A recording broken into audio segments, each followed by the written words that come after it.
few characters have been treated as poorly by Marvel as the Hulk. And apparently it's still not over. What the hell are they doing with him now? Today on Avengers Protocol we're breaking down the Hulk's entire journey, and you're going to be surprised by how coherent it all actually is when you see the full picture. Welcome to Avengers Protocol, the channel where the MCU gets the deep, serious analysis it actually deserves. If you're new here, subscribe right now and hit that bell. This is exactly the kind of content you won't find anywhere else. And if you're already part of this community, you know what to do. Drop a like on this video, it helps us enormously. Follow us, because every video we put out is an analysis worth having in your feed. To understand where the Hulk stands today, it's absolutely essential to understand his entire trajectory and draw multiple parallels with the comics. Because the Hulk has been getting the short end of the stick at Marvel Studios for a very long time, and there are very concrete reasons for that.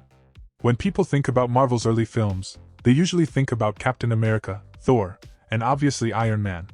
But in the same year Iron Man premiered in 2008, The Incredible Hulk was also released, where the character was already, whether we like it or not, a little morally gray. He was played by Edward Norton, who I still think to this day was an excellent Bruce Banner. But that version of the Hulk couldn't continue for two radical reasons. The first was Edward Norton himself. The actor basically wanted to control the story of the film, which made Marvel immediately start thinking about replacing him. And the second reason is that the theatrical film rights for the Hulk belong to Universal Pictures. That means even if Disney or Marvel Studios make a Hulk adaptation, they need Universal Pictures for distribution.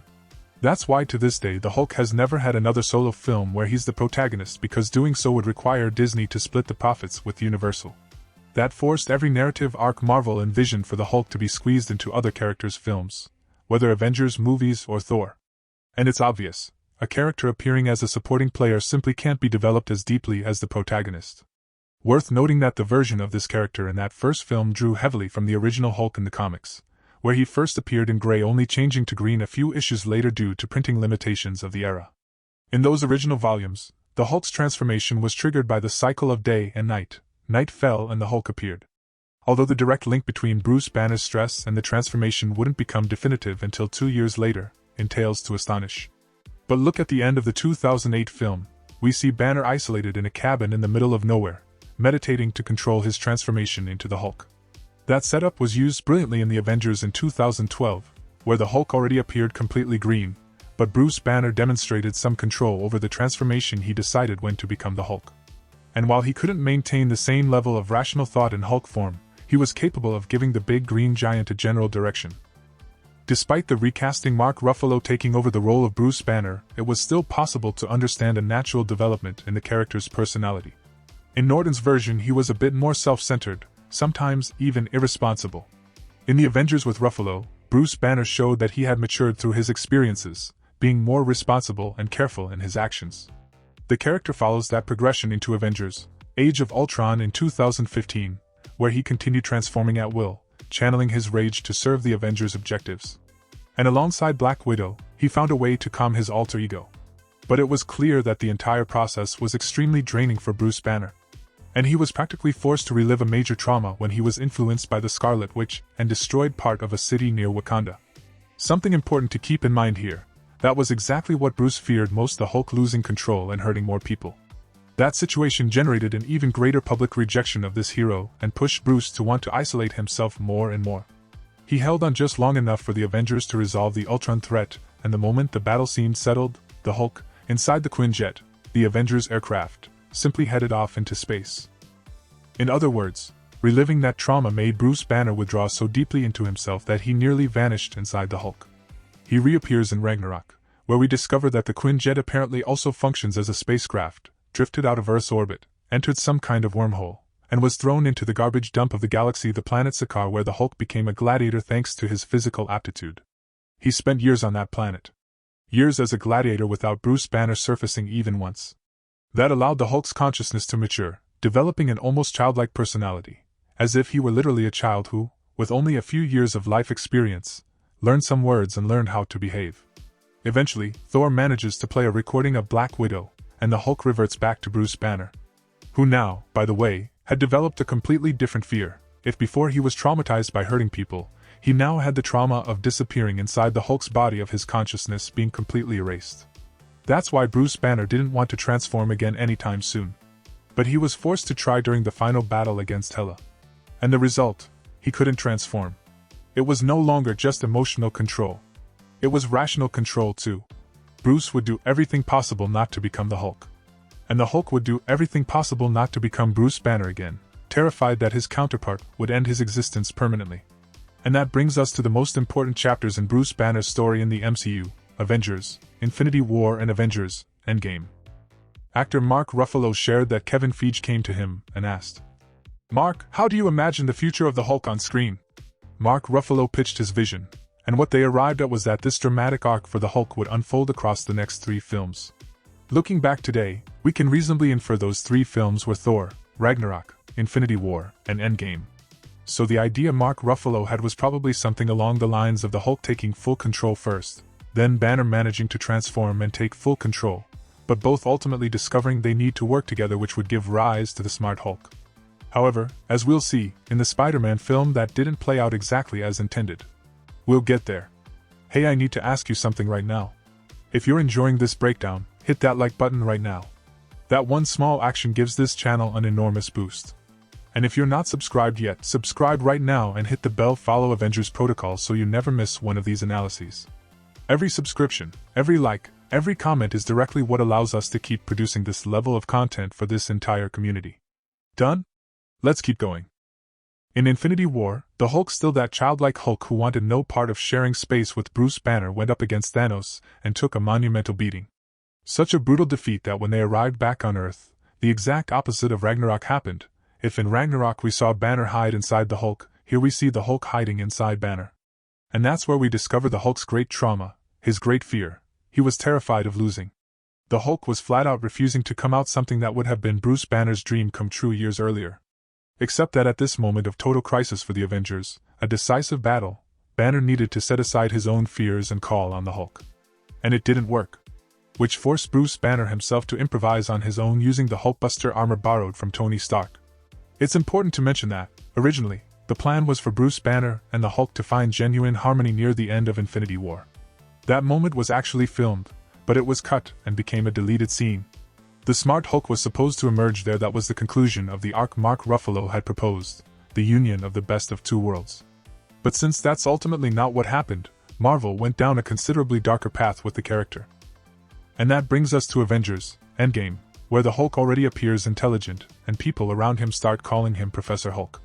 The character himself explains that it was Bruce who dedicated himself in the lab and devised a scientific way to merge Bruce Banner's mind with the Hulk's body, the best of both worlds.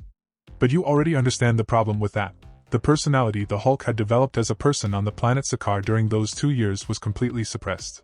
It's as if Bruce Banner's mind had kidnapped his own body. And it gets worse. That suppression of the Hulk's personality happened across the 5-year gap in Endgame.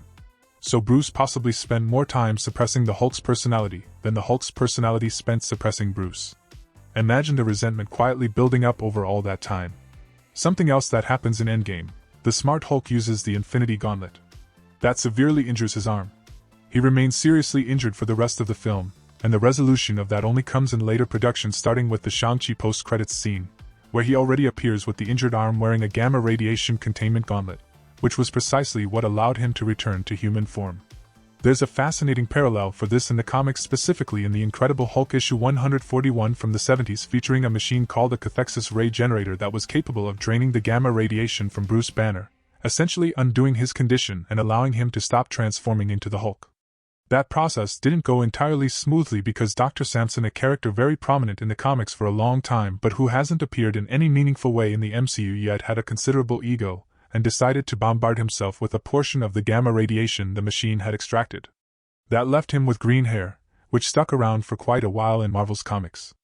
The man had a thing for Betty Ross, Bruce Banner's romantic interest, and when Bruce found out, he went back to the lab, bombarded himself with gamma rays again, transformed, and went to confront him. In the film universe, Kevin Feige himself confirmed that the Hulk's transformation, his return to human form, was not because Bruce Banner wanted to permanently suppress his transformation, but rather that he reverted to human form specifically to regenerate and heal his arm. That also confirms that Bruce couldn't freely control his transformation. He could only manage it through science. But even through science, he still had things under control. In the She-Hulk series, Bruce appears again using that gamma containment device. He suffered a car accident where the device was damaged, but even so he didn't transform uncontrollably or go on a rampage. Everything suggests that at that time, when Bruce lost the device, he would still transform into Professor Hulk. In fact, shortly after he approaches his cousin Jennifer Walters as Professor Hulk without any apparent issue. A critically important detail in the character's life during the She-Hulk series, we discover he received a message from the planet Sakar, where he lived as a gladiator for 2 years, and through that message he also found out he had a son, Scar, who had come to Earth. We still don't know whether that son came to visit or came permanently to live with his father. But now we arrive at Spider-Man: A New Day, where Bruce appears again using the gauntlet to artificially contain the Hulk.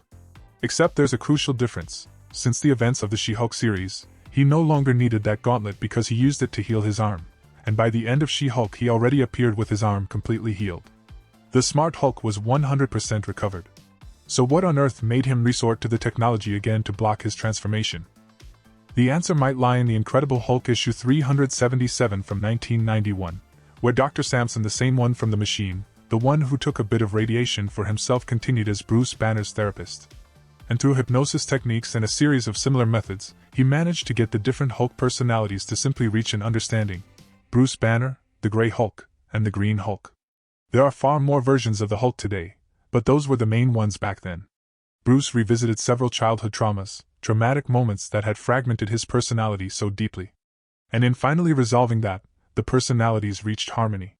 That is where the Professor Hulk of the comics emerges, who genuinely has all the power of the Hulk and all the intellect of Bruce Banner, a true fusion of those personalities rather than one suppressing the other. However, a fundamental element of that version of the Hulk revealed later is that even though he's the most powerful incarnation yet, he also exists in an extremely fragile balance. He's almost like the idealized version of Bruce Banner, intelligent, powerful, but capable of completely collapsing and losing all control if he pushes past certain acceptable levels of rage and stress. And that may be exactly what Bruce Banner experiences in the Spider-Man film. At some point between the events of the She-Hulk series and now, the smart Hulk may have simply lost control. And without that control, he reverted to his most savage, most uncontrolled version. Which means he can no longer maintain his intelligent form and drove him back to relying on technology to permanently suppress the transformation, most likely while searching for a new solution. And here's another element we can't ignore: the Hulk's personality from Thor: Ragnarok, the one that was suppressed. Counting the period between Infinity War and Spider-Man: A New Day, that personality has been trapped for nearly a decade. Imagine the level of rage and resentment built up toward the world, toward Bruce Banner. That would certainly be more than enough to bring out that uncontrollable, destruction-driven monster. And I can't stop asking myself, how long is the Hulk's personality going to dominate, and what else is he going to do to the world while he's in charge? This would be the perfect moment for Marvel to finally give the Hulk a dedicated solo film. But until that happens, we should expect to see a lot more of him in the Spider-Man film and in the next Avengers movies. What do you think about the Hulk's entire arc? Drop a comment below, we genuinely love reading your takes. Hit that like button if you made it to the end, and subscribe right now to the channel if you haven't already. Follow Avengers Protocol so you don't miss a single analysis coming up. This channel exists because of you, and every like, every subscription, every comment is what allows us to keep producing this quality content for this entire community. More videos are right here on screen for you to watch next. Thank you for being here as always, it means everything. This is Avengers Protocol, signing out.